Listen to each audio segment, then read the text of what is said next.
Hello everyone, welcome back to software hub YouTube channel. ఈ వీడియోలో స్పెషల్గా నేను ఏం చెప్దాం అనుకుంటున్నానంటే, ఇప్పుడు మీరు ఆల్రెడీ 2023 అయిపోతుంది, 24లోకి వస్తున్నారు. మీరు ఇప్పుడు కొంతమంది కాలేజ్ నుంచి బయటకు వచ్చే వాళ్ళు ఉంటారు, కొంతమంది ఆల్రెడీ జాబ్ కోసం ట్రై చేస్తున్న వాళ్ళు ఉంటారు, కొంతమంది ఆల్రెడీ ప్లేస్ అయ్యి వర్క్ చేస్తూ ప్లాట్ఫామ్ షిఫ్ట్ అవుదామని చూస్తున్నారు ఉంటారు.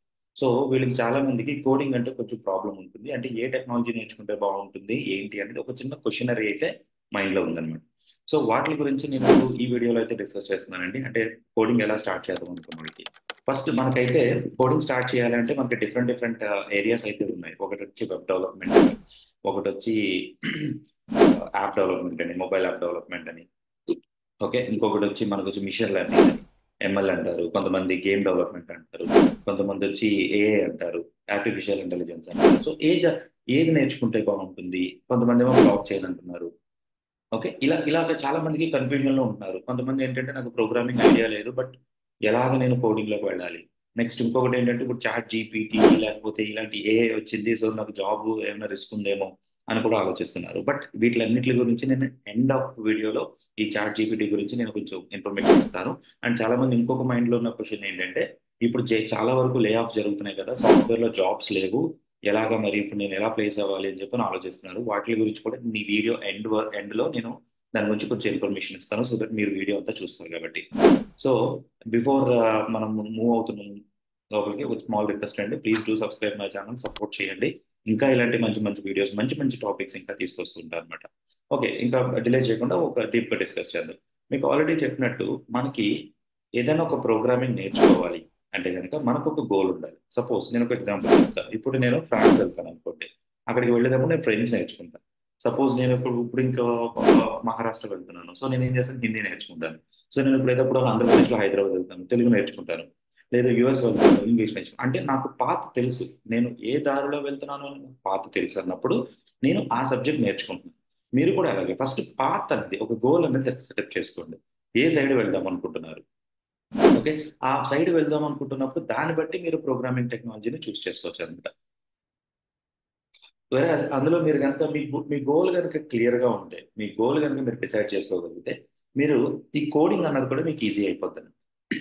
సో ఫస్ట్ ఆఫ్ ఆల్ మీరు ఎప్పుడైనా సరే, ఇప్పుడు సాయి నేను ఆల్రెడీ ఇప్పుడు బీటెక్ లో ఉన్నాను, ఫైనల్ ఇయర్ లో ఉన్నాను, నేను జాబ్ కోసం ట్రై చేస్తున్నాను అంటే కనుక నేను ఇచ్చే సజెషన్ అయితే, మీకు ఆల్రెడీ ప్రోగ్రామ్ మీద ఐడియా ఉంటుంది. ఇందులో కూడా బీటెక్ అనగానే మీకు మళ్ళీ డిఫరెన్స్ వస్తుందండి. ఏదో కొంతమంది సిఎస్సి నుంచి వస్తారు, కొంతమంది ఈసీఈ, కొంతమంది ట్రిపుల్ ఈ, కొంతమంది డిఫరెంట్ బ్యాక్గ్రౌండ్స్ వస్తారు. సో ఇప్పుడు కనుక సిఎస్సి బ్యాక్గ్రౌండ్ లో ఉంటే మీకు ఆల్రెడీ ప్రోగ్రామింగ్ అనేది మీకు తెలుసు, మీరు ఆల్రెడీ 4 ఇయర్స్ కొంచెం ప్రోగ్రామింగ్ మీద టచ్ ఉంటుంది కాబట్టి మీకు నేను సజెస్ట్ చేసే టెక్నాలజీ జావా ఆర్ పైథాన్, ఈ రెండింటిలో ఏదో ఒకటి మీరు ట్రై చేయండి. వెరాజ్ మీరు ఆల్రెడీ మీరు బీటెక్ లో చదువుతుంటే 5 ఇయర్కి వస్తే కనుక, లేదు నేను వేరే టెక్నాలజీలో ఉన్నాను, సరే నాది వేరే లైక్ ట్రిపుల్ ఈ, నాది ఈసీఈ అనుకుంటే కనుక మీరు స్టార్ట్ విత్ జావా స్క్రిప్ట్ అండి. నా సజెషన్ ఇది, మేము ఇదే నేర్చుకోమని చెప్పట్లేదు. జావా స్క్రిప్ట్ నుంచి స్టార్ట్ చేయండి, సో దట్ ఇదేంటంటే ఈజీ ఉంటుంది మీకు అర్థం అవడానికి. ఒకేసారి బొర్రలు చింపుకోకుండా, లేదు సాయి నాకు జావా కూడా అర్థం కావట్లేదు, జావా స్క్రిప్ట్ అర్థం కావట్లేదు అంటే go to the C language లో కూడా మీరు నేర్చుకోవచ్చు. ఇప్పుడు నేర్చుకోవాలంటే ఎక్కడికైనా వెళ్ళి నేర్చుకోవాలా, ఏమైనా ఫీజు కట్టి నేర్చుకోవాలంటే లేదు, మనకి యూట్యూబ్ అనేది మనకి అవైలబిలిటీలో ఉంది. చాలా మంది వీడియోస్ పెట్టారు. వేరేజ్ నేను జావా స్క్రిప్ట్ అయితే ఫుల్ వీడియో కోర్స్ అయితే నేను ఆల్రెడీ మన ఛానల్లో ఉంది, మీరు చూసుకోండి.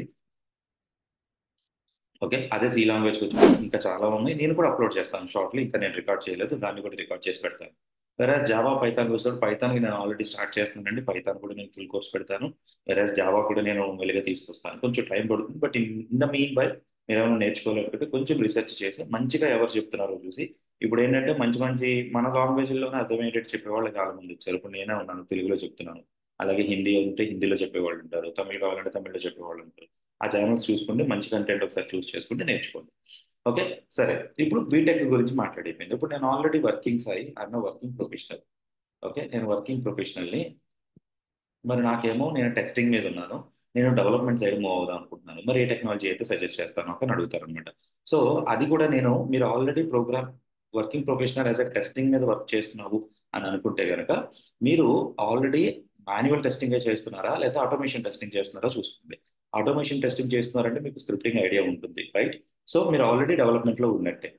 లేదు నేను మాన్యువల్ టెస్టింగ్ చేస్తున్నానంటే కనుక మీకు డెవలప్మెంట్ మీద ఐడియా లేదు కాబట్టి, ఇవి మీకు కూడా నేను సజెస్ట్ చేసేది, I'll go with Java script. Java script నుంచి వెళ్ళండి, అంటే హెచ్డిఎంఎల్ సిఎస్ఎస్ జావా స్క్రిప్ట్ నుంచి. అలా ఒకటి నేర్చుకున్న తర్వాత మీరు ఏమన్నా ఒక లైబ్రరీని ఏమన్నా అడాప్ట్ చేసుకోండి, like React, Angular or Vue అని. ఓకే, యాంగులర్ ఆర్ వ్యూ అని చెప్పి ఏదైనా ఒక జావా స్క్రిప్ట్ ఫ్రేమ్వర్క్ కనుక మీరు అడాప్ట్ చేసుకుని మీరు నేర్చుకోగలిగితే అది మీ మీరు మార్కెట్లో బాగుంది కాబట్టి మీకు ఈజీగా చేంజ్ అయ్యే ఛాన్సెస్ ఉంటాయి అనమాట. అండ్ మీరు అడగచ్చు, నేను ఆల్రెడీ టెస్టింగ్ మీద ఉన్నాను కదా, మరి డెవలప్మెంట్ మీద మారాలంటే ఎలా సాయి అంటే కనుక, మీకు అలాంటి క్వశ్చన్స్ ఏమైనా ఉంటే నాకు కామెంట్లో మెన్షన్ చేయండి, దాని గురించి ఒక ఫుల్ వీడియో చేస్తాను. ఎలా మారాలి, ఇంటర్నల్గా ఎలా మారాలి ఆర్గనైజేషన్లో, లేదా ఎక్స్టర్నల్గా ఎలా మారాలి అనేది నేను ఒక సెపరేట్ వీడియో చేసి పెడతాను. ఓకే, సో నెక్స్ట్, ఇప్పుడు నేను ఆల్రెడీ వర్కింగ్, టెస్టింగ్ కాదు, నేను డెవలప్మెంట్లోనే ఉన్నాను, నేను ఏదో .NET మీద ఉన్నాను. ఓకే, నేను ఫ్రంట్ ఎండ్లోకి వెళ్దాం అనుకుంటున్నాను, లేకపోతే ఇలా ఇంకా ఏమైనా నేర్చుకోవాలనుకుంటున్నాను అంటే, మీకు ఆల్రెడీ ఇది ఉంది కాబట్టి నేను సజెస్ట్ చేసేది అయితే పైథాన్, జావా. లేదా మీరు .NET మీద ఉన్నారు కాబట్టి పైథాన్ నేర్చుకోండి ఫుల్ స్టాక్. ఇప్పుడు .NET ఇవన్నీ, ఇప్పుడు జావా .NET తీసుకున్నారనుకోండి, ఇది రెగ్యులర్గా వెళ్ళే ప్రాజెక్ట్ కోడింగ్. జావా అయితే ఇంకా అసలు ప్రాబ్లమే ఉండదు అనమాట. మీరు .NET మీద అంటే కొన్ని లిమిటెడ్ ప్రాజెక్ట్స్ ఉంటాయి, .NET మీద అన్ని ప్రాజెక్ట్స్ ఉండవు. బట్ జావా మీదకి వచ్చేటప్పటికి చాలా మంచి మంచి ప్రాజెక్ట్స్ ఉన్నాయి. వెరస్ మీరు పైథాన్ మీదకి వచ్చారనుకో, పైథాన్ కానీ నోట్ జేఎస్ కానీ మీరు వచ్చారనుకోండి, ఇప్పుడు మార్కెట్లో ట్రెండింగ్ అంతా కూడా పైథాన్ మీద, నోట్ జేఎస్ మీద, అంటే పెర్ఫార్మెన్స్ మీద కాన్సన్ట్రేషన్ చేసి ఇలాంటి అప్లికేషన్స్ మీద మూవ్ చేస్తున్నారు. సో ఆబ్వియస్గా మీరు వీటి మీద అయితే కాన్సన్ట్రేట్ చేయండి. ఓకే, సో ఇదంతా అయిపోయిన తర్వాత మీరు మళ్ళీ బ్యాక్ వచ్చి, ఇప్పుడు ఇందులో నేను ఏది నేర్చుకుంటే బాగుంటుంది అని అనుకుంటారు మీరు. వెబ్ డెవలప్మెంట్, యాప్ డెవలప్మెంట్ అని. ఇప్పుడు వెబ్ డెవలప్మెంట్ అంటే మీరు వెబ్ గురించి బాగా తెలుసుకోవాలి.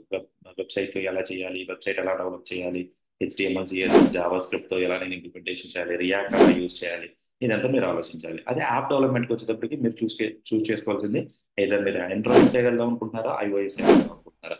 ఆండ్రాయిడ్ సైడ్ వెళ్తే మీరు ఆండ్రాయిడ్ నేర్చుకోండి, iOS సైడ్ స్విఫ్ట్ నేర్చుకోండి. ఓకే, బ్యాక్ నుంచి పైథాన్ కానీ యాడ్ ఆన్ ఉంటే కనుక మంచి మంచి స్కోప్ అయితే ఉంటుంది. ఎందుకంటే ఇప్పుడు అన్ని మనం మొబైల్ యాప్స్ వాడుతూ ఉంటున్నాం, like Zomato, Amazon, Flipkart, etcetera etcetera, మనం అంతా మొబైల్ మీదకి వచ్చేసాం కాబట్టి. ఓకే, గేమ్ డెవలప్మెంట్కి వస్తే కనుక మీరు చూసే ఉంటారు, మన పబ్జీ ఆడుతున్నాం, వేరే వేరే ఫ్రీ ఫైర్ లాంటి గేమ్స్ అన్ని వాడుతున్నాం అనమాట. సో అలాంటి గేమ్స్ కూడా మీరు డెవలప్ చేసే ఛాన్సెస్ ఉంటాయి. అండ్ వెబ్ డెవలప్మెంట్కి డిగ్రీ ఏమైనా కావాలి అని అనుకుంటే కనుక, డిగ్రీ అయితే మీరు మామూలుగా బీటెక్ అయినా పర్లేదు, డిగ్రీ అయినా కూడా పర్లేదు. యాప్ డెవలప్మెంట్ వెళ్ళే వాళ్ళు కూడా డిగ్రీ ఉంటే పర్లేదు. ఏదైనా అంటే ప్రోగ్రామింగ్ బట్టి యాప్ డెవలప్మెంట్ కూడా సింపుల్, ఈజీ ఉంటుంది. కొంచెం మనం ఈ కమాండ్స్ అవి నేర్చుకోవాల్సి వస్తుంది, కొంచెం కాన్సన్ట్రేట్ చేస్తే మీరు డెఫినెట్గా మీరు గెట్ ఇన్ అయిపోతారు. వేరే గేమ్ డెవలప్మెంట్కి వచ్చేటప్పటికి డిగ్రీ వాళ్ళకైతే ఆలోచించకండి, ఏమైనా అంటే బీటెక్ వాళ్ళు ఏమైనా ఉంటే, గ్రాడ్యుయేషన్స్ ఏమైనా ఉంటే ఆలోచించండి. ఎందుకంటే అందులో కొంచెం లాజికల్గా ఎక్కువ ఉండి, ఎక్కువ ఏంటిది ఇలా గేమ్ అంటే మీకు తెలిసిందే కదా, కొంచెం ఎక్కువ ఉంటాయి అన్నమాట. అదే ML, AI, machine learning, artificial intelligence కనుక వెళ్తే కనుక, నేను రీసెర్చ్ చేసిన దాని ప్రకారం డిగ్రీ చేసిన వాళ్ళు, లేకపోతే ఇలాగా గ్రాడ్యుయేషన్ చేసిన వాళ్ళు అయితే లేరు, కనబడట్లేదండి. మోస్ట్లీ మాస్టర్ చేసిన వాళ్ళు కానీ, లేకపోతే PhD చేసిన వాళ్ళు కానీ వాళ్ళు ఎక్వైర్ చేసుకుంటారు. ఇది నేను స్టడీ చేసిన మార్కెట్ ప్రకారం. బట్ దీని గురించి మీ ఐడియా ఏంటో కామెంట్లో మెన్షన్ చేయండి. లేదా నార్మల్ బీటెక్ చేసిన వాడు కూడా MLAలోకి రావచ్చు అని అనుకుంటే కనుక డెఫినెట్గా వాళ్ళకి కూడా హెల్ప్ అవుతుంది. మీరు కామెంట్ చేస్తే ఎవరైనా కామెంట్ చదివితే వాళ్ళు ఆ సోర్సెస్ ద్వారా కూడా వాళ్ళు నేర్చుకుంటారు. ఓకే, సో డిగ్రీ కూడా వన్ ఆఫ్ ద ఇంపార్టెంట్ అనమాట. మీరు ఒకవేళ మీరు ఇదంతా బాగానే ఉంది సాయి, మరి దీన్ని బట్టి నాకేంటి బెనిఫిట్ అనుకుంటే కదా, ఫస్ట్ ఆఫ్ ఆల్ మీరు చేసుకోవాల్సింది ఏంటంటే గోల్ డెఫినేషన్. గోల్ డిసైడ్ చేసుకోండి, ఏ టైపు ఏ సైడ్ వెళ్దాం అనుకుంటున్నారు, మీ డిగ్రీ ఏంటి, మీ లెవెల్ ఆఫ్ కోడింగ్ స్ట్రక్చర్ ఎంతవరకు ఉంది, మీరు ఆలోచించగలుగుతున్నారు. చాలా మంది ఏమవుతారంటే, నేను చదివేద్దాం, నేను న్యూ ఇయర్ రెజల్యూషన్ తీసుకుంటాను నేను అని చెప్పి ఒక ఏదో వెబ్ డెవలప్మెంట్ తీసుకుంటారు, కొంచెం ఒక 2 days బాగా సీరియస్గా వర్క్ చేస్తారు. థర్డ్ డేకి వచ్చేటప్పుడు ఏదో ఎర్రర్స్ వచ్చినాయి, తనకు ఐడియా రావట్లేదు. ఐడియా రానప్పుడు తను ఏం చేస్తుంటాడు, తను వదిలేస్తాడు దాన్ని. వదలదు, టాపిక్ వదలకండి. వదలకుండా మీకున్న ఫారమ్స్లో కానీ, మీకున్న ఫ్రెండ్స్తో కానీ, లేకపోతే ఇలా ఇప్పుడు నేనే ఉన్నాను సాయి, కామెంట్ చేయండి. నేను ఒకవేళ కామెంట్ చదివితే కనుక డెఫినెట్గా నేను మీకు రీచ్ అవుతాను. లేదా నా ఫోన్ నెంబర్ నాకు అంతా కూడా మన ఛానల్లో ఉంది, నేను ట్రైనింగ్స్ కూడా ఇస్తుంటాను. మీకు ఏమైనా ఇబ్బంది ఉంటే కనుక అందులో కూడా జాయిన్ అవ్వచ్చు. మీరు నేర్చుకుంటారంటే అక్కడ కూడా నేర్చుకోవచ్చు. అంటే నా దగ్గర జాయిన్ అవ్వమని నేను చెప్పను, జస్ట్ సజెషన్ అనమాట. రియల్ టైం ఓరియంటెడ్ చెప్తుంటాను. ఓకే, నెక్స్ట్, మీకు ఇంకా ఏమన్నా లేదు సాయి, నేను ఈ సైడ్ వెళ్దాం అనుకుంటున్నాను, నాన్ బ్యాక్గ్రౌండ్ సైడ్ వెళ్దాం అనుకుంటున్నాను అంటే కనుక, నేను ఫస్ట్లో చెప్పాను కదా, ఈ ChatGPT వీటి గురించి ఏమైనా ఉంటాయని. సో నాన్ టెక్నాలజీ సైడ్ వెళ్దాం అనుకుంటే కనుక, ChatGPT ఈ AI వల్ల రిస్క్ ఏమి డెవలపర్స్కి అయితే లేదండి. బట్ రిస్క్ ఉన్నది ఏంటంటే నాన్ డెవలప్మెంట్ అన్నట్టు. ఇప్పుడు ఎందుకంటే డేటా ఎంట్రీ వర్క్స్, లేకపోతే ఇలాంటి సర్వర్ మెయింటెనెన్స్ వాటికి కూడా ఇబ్బంది లేదు. నా రీసెర్చ్ ప్రకారం 2024లో కూడా రీసెర్చ్లో ఏ ప్రాబ్లము లేదు. నేను బ్యాక్గ్రౌండ్ కొంచెం స్టడీ చేసి వచ్చాను. బట్ డెవలప్మెంట్ ఇంకొంచెం హెల్ప్ అవుతుంది అంతే. ఇప్పుడు నేను డెవలపర్నే, నాకు ఏమన్నా డెవలప్ చేస్తున్నప్పుడు ఏఐ ద్వారా ఇంకా కోడ్ ఎంత బెనిఫిట్గా రాయొచ్చు రాసి ప్లేస్ చేస్తాను. కానీ మనకి సాఫ్ట్వేర్ డెవలపర్స్కి అయితే జాబ్స్ పరంగా ప్రాబ్లం అయితే ఏఐ వల్ల రాదు. ఇదైతే ఫర్ షూర్. అందరూ పెద్ద పెద్ద వాళ్ళందరూ కూడా డిస్కస్ చేసి ఫారమ్స్లో పెట్టి ఇవన్నీ పెట్టి నేను అన్ని స్టడీ చేసే చెప్తాను. లేదు దీని గురించి మీకు ఏమైనా స్పెషల్గా ఏమన్నా ఫారంలో ఏమన్నా టాపిక్ కానీ ఏమన్నా ఉంది డిస్కషన్ అయ్యింది సాయి అంటే కనుక మీరు అది కూడా కామెంట్ చేయండి. నేను దాని గురించి ఒకసారి రీసెర్చ్ చేసి దాని మీద కూడా నేను వీడియో చేసి పెడతాను మీకు. నెక్స్ట్ ఫస్ట్ లో చెప్పాను జాబ్స్ ఇప్పుడు లే ఆఫ్ అవుతుంది కదా, మరి ఇప్పుడు ఇది నేర్చుకోవడం వల్ల నాకు ఏమైనా బెనిఫిట్ ఉంటుందా సాయి? ఏదో వెబ్ డెవలప్మెంట్ కానీ యాప్ డెవలప్మెంట్ కానీ ఏదో మీరు చూపించిన ఈ టెక్నాలజీస్ లో నేను ఏదో నేర్చుకుంటాను, నేను మూవ్ ఆన్ అవుదాం అనుకుంటున్నాను అంటే కనుక జాబ్స్ లే ఆఫ్ అవుతున్నాయి అన్నది కరెక్టే. కొంతమంది కొన్ని కంపెనీస్ ఎలా చేస్తున్నాయంటే హ్యూజ్ లే ఆఫ్స్ కూడా చేస్తున్నాయి. ఒకేసారి 10,000 మందిని 5,000 మందిని తీసేస్తున్నారు. బట్ అదే విధంగా మీరు గూగుల్లో కానీ ఫేస్బుక్ లో కానీ చూస్తుంటే లింక్డ్ఇన్ లో కానీ చూస్తుంటే అదే కంపెనీ మళ్ళీ ఆఫర్స్ కూడా కనబడుతుంటాయి. ఇక్కడ పలానా జాబ్ ఓపెనింగ్ ఉందని.